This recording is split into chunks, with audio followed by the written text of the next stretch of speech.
दरअसल नरेंद्र मोदी और बीजेपी डर रही है जनता से। जनता का जो रुख है बीजेपी के प्रति उससे डर रहे हैं। माननीय मोदी जी मध्य प्रदेश के दौरे पे आने वाले हैं कल। भोपाल में एक कार्यक्रम है, फिर वे जबलपुर जाने वाले थे और जबलपुर से शहडोल जाने वाले थे आदिवासी वोटरों को लुभाने के लिए। लेकिन पता चला कि दाल गलने वाली नहीं है। मध्य प्रदेश में पहले ही काफी विरोध हो रहा है। पहले यह बहाना बनेगा कि जो 1.5 किलोमीटर का रोड शो था उस रोड शो को प्रतीकात्मक रूप से 350 मीटर का करने की बात थी। तो ये 350 मीटर का रोड शो जिस पर कम से कम 35 करोड़ रुपए खर्च हो गए जनता के, तो मध्य प्रदेश की जनता कह रही माननीय मोदी जी कृपा करके मत पधारी, क्योंकि जब भी मोदी जी आते हैं तो लोगों को परेशानी होती है। लोगों को परेशानी ऐसे होती है कि शहर में कर्फ्यू सा माहौल हो जाता है, आवाजाही रुक जाती है, दुकानें बंद करवा दी जाती हैं, बसें रुकवा दी जाती है, ऑटो कार वगैरह जाना मुश्किल हो जाता है, स्कूटर जाना मुश्किल हो जाता है। और लोग बीजेपी को और मोदी जी को लगातार गालियां देते हैं, कोसते हैं कि अरे ये क्यों आ गए बिना बात के, क्योंकि लोगों को पता है कि मोदी जी के आने की कोई जरूरत मध्य प्रदेश में नहीं है। और अकारण आने की, वो भी तब आने के जब 73 साल के मोदी जी अमेरिका और मिस्र के 5 दिन के दौरे से लौटे हैं, उनका जेट लैग भी खत्म नहीं हुआ होगा और वो आ गए हैं, आ रहे हैं मध्य प्रदेश। तो बीजेपी के नेता जिस तरह माहौल बना रहे हैं, अभी आपने नड्डा जी की बात की कि नड्डा जी से उन्होंने पूछा कि देश में क्या चल रहा है। दरअसल उन्होंने ये पूछा होगा राजीव जी कि बीजेपी की हालत कैसी है इन राज्यों में जहां चुनाव होने वाले हैं। और नड्डा जी मध्य प्रदेश के दौरे पे हैं तो उन्होंने रिपोर्ट की होगी कि मैं जा रहा हूं आपके जाने के एक दिन पहले, अभी पिछले हफ्ते ही मैं वहां जाके आया था और मैं पूरी सेटिंग कर रहा हूं कि आपकी झांकी, आपकी दुकान अच्छी जम जाए। ये नड्डा जी ने कहा होगा। लेकिन अब पत्रकारों ने पूछा तो क्या कहेंगे नड्डा जी? ही पूछे कहेंगे बेचारे कि मुझसे देश का हालचाल पूछा। फिर मोदी जी ने कार्यक्रम बनाया, क्योंकि वो हमेशा चुनावी मोड में होते हैं और वो अमेरिका रहें या मिस्र रहें, चाहे विमान में रहें, चाहे धरती पे रहें, चाहे समंदर में रहें, उन्हें केवल और केवल चुनाव की चिंता होती है। तो उन्हें चिंता होगी कि चुनाव में क्या होगा, कर्नाटक के नतीजे, कर्नाटक में छाछ के जले हैं, वो दूध के जले हैं तो अब छाछ फूक फूक के पिएंगे ही।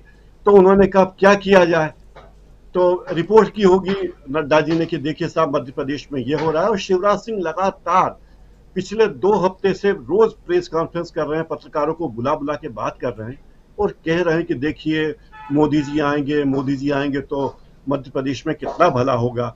और लोग इतने नाराज हैं इस तरह के ढकोसलों से। क्यों है? क्योंकि मैं बताता हूं क्या होता है।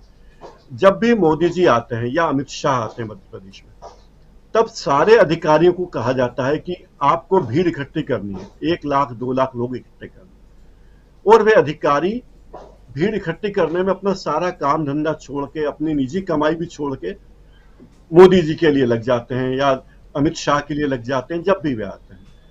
और होता यह यहाँ पर कि कोई आना नहीं चाहता। छोटे छोटे ठेकेदारों को बुलाया जाता है और कहा जाता है कि आपको इतने पैसे देने हैं, आपको बसें भर भर के भोपाल ले जानी है। कर्मचारियों को कहा जाता है कि आपको सारे आंगनवाड़ी कार्यकर्ता और शिक्षकों को इकट्ठा करके शोर करना है आपको कि ये लोग आएंगे ही, क्योंकि जनता तो आती नहीं है मोदी जी की कार्यक्रमों में।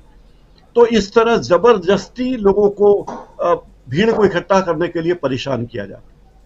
दूसरी तरफ जिस शहर में मोदी जी या शाह जाते हैं उस शहर में लोग त्राहिमाम त्राहिमाम करने लगते हैं। अभी भोपाल की स्थिति बहुत खराब है, बारिश हो रही है, रोज कुछ इलाकों में 6-6 घंटे तक बिजली गुल रहती है, सड़कों पर गड्ढे पड़े हैं और लोग गालियां देते हैं। लेकिन मोदी जी को बुलाएं तो किस बहाने बुलाएं? तो कहा कि साहब आप आइए। और बीजेपी, एक कार्यक्रम तो बीजेपी का है, हर बूथ पे बूथ वाला कार्यक्रम उनका कि हर बूथ पे जो कार्यकर्ता उनको चौकस करना है। तो ये कार्यक्रम में इस कार्यक्रम में 1 घंटे मोदी जी रहने वाले हैं। ये भोपाल में है। और इधर मौसम विभाग कह रहा है कि भारी वर्षा की चेतावनी दे रहा है कि भारी बरसात होने वाली 3-4 दिनों में, और मोदी जी आएंगे तो कैसे रोड शो होगा। तो ये जो 350 मीटर का रोड शो, जो रोड शो के नाम पे धब्बा है, क्योंकि रोड शो क्या होता है और प्रधानमंत्री को रोड शो करने की जरूरत क्या है? आप तो प्रधानमंत्री हैं। लेकिन अभी तक आज शाम तक मुख्यमंत्री ये बात बताने में सबका वो नहीं थे, सक्षम नहीं थे कि ये 350 मीटर का प्रतीकात्मक रोड शो भी होगा या नहीं होगा। और इस देश की जनता हाथ जोड़ के मोदी जी प्लीज मत आइए, आप आएंगे तो त्राहिमाम हो जाएगा, मत आइए। दूसरी बात, जो वंदे भारत का उद्घाटन करने वाले हैं, 2 वंदे भारत चलाएंगे जबलपुर से, एक चलेगी जबलपुर के लिए और एक चलेगी भोपाल के लिए। भोपाल से जबलपुर की दूरी सड़क मार्ग से 195 किलोमीटर है, यानी 2.5-3 घंटे में आदमी बाय रोड पहुंच जाता है। और ये ट्रेन 3 घंटे 5 मिनट लगाएगी और टिकट इसका है 1700 रुपए। शेयर टैक्सी में आदमी पहुंच जाता है 500 रुपए में, और इससे कम समय में पॉइंट टू पॉइंट पहुंच जाता है। लेकिन ट्रेन के लिए आदमी को स्टेशन जाना पड़ेगा, टैक्सी घर पे आ जाती है, फिर स्टेशन से आदमी को टैक्सी करनी पड़ेगी। तो ये ट्रेन जो है ये बंद होने वाली है। दोनों ट्रेनें, ये 100% तय है कि इन ट्रेनों में मुसाफिर नहीं मिलने वाले हैं। लेकिन चूंकि कुछ न कुछ तो शो करना है मोदी जी को, ये बताना है कि हमारी सरकार काम कर रही है। और जैसा कि कुछ दिनों पहले मध्य प्रदेश में इंदौर और भोपाल के बीच एक डबल डेकर ट्रेन चली थी, पिछले चुनाव के पहले ट्रेन चली, चुनाव हुए, ट्रेन बंद कर दी गई। अब जबलपुर के लिए, जबलपुर वालों को और इंदौर वालों को कहना कि मोदी जी को कितनी चिंता है, देखिए वंदे भारत ट्रेन चला दी आपके लिए, और मोदी जी को दिखाने के लिए कि देखिए आपके लिए एक इवेंट हमने कर दिया। तो सब तरफ से अब बीजेपी की फजीयत हो रही है, लोग त्राहिमाम कर रहे हैं। और मध्य प्रदेश सरकार पर जो 2.5 लाख करोड़, करीब 2.5 लाख करोड़ का कर्जा है। जब बीजेपी सत्ता में आई थी, दिग्विजय सिंह ने सत्ता छोड़ी थी, तब मध्य प्रदेश में कुल कर्जा 20,000 करोड़ था, यानी 20 गुना से भी ज्यादा मध्य प्रदेश कर्जे में हो गया है। क्योंकि यह सरकार इवेंट करने में अरबों रुपए खर्च कर रही, अरबों रुपए। कोई दिन ऐसा नहीं जाता जब मध्य प्रदेश के अखबारों में पहले पेज पर नरेंद्र मोदी के साथ शिवराज सिंह चौहान की तस्वीर नहीं छपती।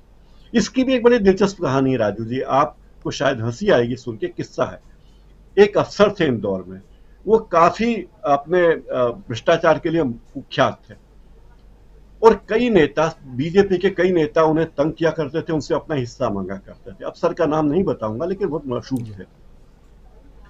वो अफसर को जब नेता तंग करते थे तो वो एक कार्यक्रम बना लेते थे जिसमें शिवराज सिंह चौहान को बुला लेते थे इंदौर, और शिवराज सिंह चौहान आते थे तो वो अफसर हमेशा मंच पे शिवराज सिंह चौहान के कान में जाके पूछते थे कि साहब आपके लिए चाय मंगवाऊं या काफी, साहब मिठाई खाएंगे कि नमकीन, साहब यहीं आराम करेंगे या कहीं और जाके करेंगे।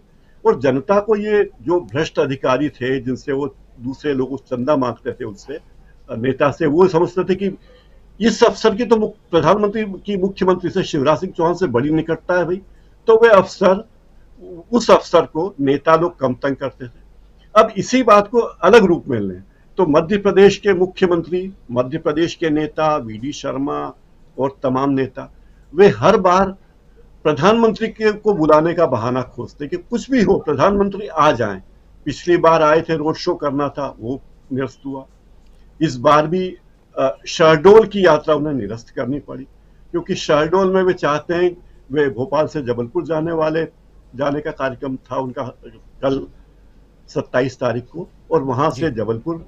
लेकिन शहडोल वो इलाका है जो आदिवासी बहुल इलाका है, और जबलपुर में प्रियंका गांधी वाड्रा आदिवासी वोटरों को लुभाने के लिए जो कार्यक्रम करना चाहती थी कर चुकी थी, और राहुल गांधी पूरे पश्चिमी मध्य प्रदेश में निमाड़ और मालवा में लंबा अभियान चला चुके हैं आदिवासी मतदाताओं के लिए। फिर बीजेपी की इस सरकार के पास आदिवासियों के उत्थान के लिए, कल्याण के लिए कोई कार्यक्रम नहीं, बस यही है कि टंटिया मामा की जन्मस्थली पर फूल चढ़ा दें, टंटिया मामा की जन्मस्थली पर कुछ और कर दें। लेकिन इतनी डरती सरकार की परशुराम की प्रतिमा पर भी फूल हाथ चढ़ाने से नहीं चूकती। तो सारे काम इवेंट में चल रहा है, और मोदी जी भी इवेंट के लिए आ रहे थे, लेकिन मौसम के बहाने और लोगों की नाराजगी को देखते हुए कहा जा रहा है कि उन्होंने शहडोल की यात्रा स्थगित कर दी, केवल भोपाल में ही रहेंगे, और कुछ घंटे बाद 1-2 ट्रेनों का उद्घाटन करेंगे, हर बूथ पर कार्यकर्ता वाले बीजेपी के कार्यक्रम में जाएंगे। लेकिन वो चूंकि सरकारी कार्यक्रम में भी आ रहे हैं, तो आ रहे हैं प्रधानमंत्री के तौर पर और करेंगे बीजेपी का प्रचार। राजीव जी, यानी चुनाव